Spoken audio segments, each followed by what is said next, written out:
Et c'est aujourd'hui qu'on célèbre la journée mondiale de la lutte contre les violences à l'égard des femmes.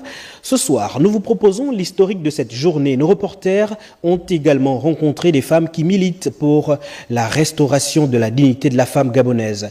Suivons le reportage signé Rebecca Mfono, Alice Brenda Moukani, Jean-Erwan Ngema. Selon la communauté internationale, notamment les Nations Unies, le thème de cette année, intitulé « Riposter et se reconstruire après les violences » est évocateur, car il interpelle les décideurs à plus d'implication, plus d'action, en vue de réduire dans le temps le phénomène à l'origine de plusieurs dégâts psychologiques. La riposte devrait être collective pour une efficacité durable. Et cette année, 16 jours durant, les ONG, les gouvernements, les services judiciaires compétents vont œuvrer pour la mise en place de nouveaux mécanismes de lutte, un thème qui oblige une réorganisation et une mobilisation d'action. Nous lançons un plaidoyer, d'ailleurs dans le cadre de ces 16 jours d'activisme contre les VBG. Ce plaidoyer, nous avons travaillé en collaboration avec des ONG locales, avec des institutions publiques comme la Direction générale des droits de l'homme qui nous accompagne et aussi certains médias. Ce plaidoyer a vraiment vocation à encourager d'ailleurs cette collaboration-là entre les acteurs étatiques et les acteurs non étatiques. Même si les manifestations officielles n'ont pas eu lieu, toutefois, l'État gabonais envisage de revoir sa feuille de route. L'organisation de journées portes ouvertes afin d'édifier les victimes sur les procédures et la démarche à suivre en cas d'alerte. C'était Nathalie Abouyanoke qui revenait sur la thématique de cette journée. Revenons sur cet élément signé Rebecca Mfono et Alice Brenda Moukani.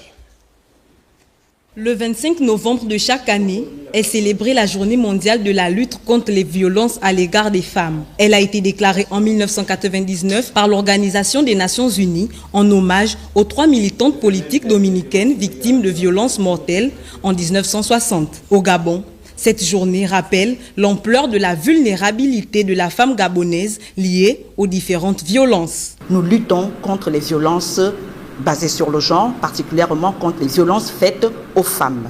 Nous recevons des femmes victimes de violences qui ont peut-être expérimenté une certaine rupture avec l'État.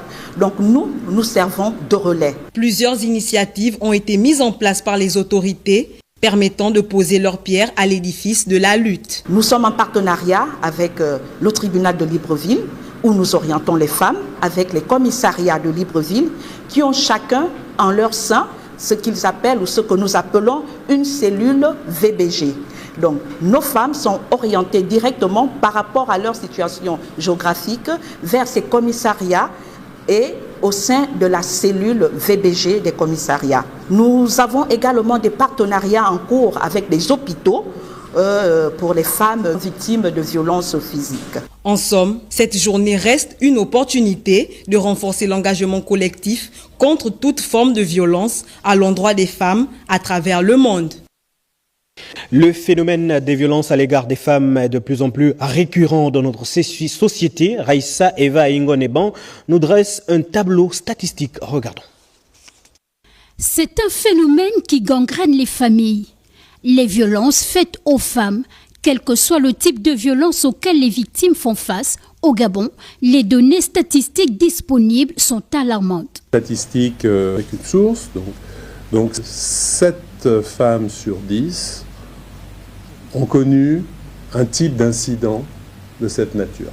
Que ce soit une violence domestique, physique, verbale ou sur les réseaux sociaux. Donc c'est un phénomène qui est prévalent.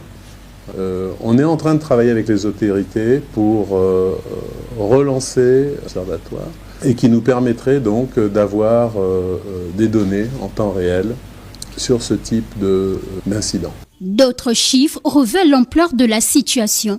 Selon le rapport du Centre de protection et de promotion pour la prise en charge des victimes de violences de Nzengayon, dans notre pays, 90% de femmes sont victimes de violences sexuelles, 83% de violences économiques et 64% de violences physiques. En 2023, l'établissement a accueilli 913 femmes victimes de violences et 428 femmes en 2024.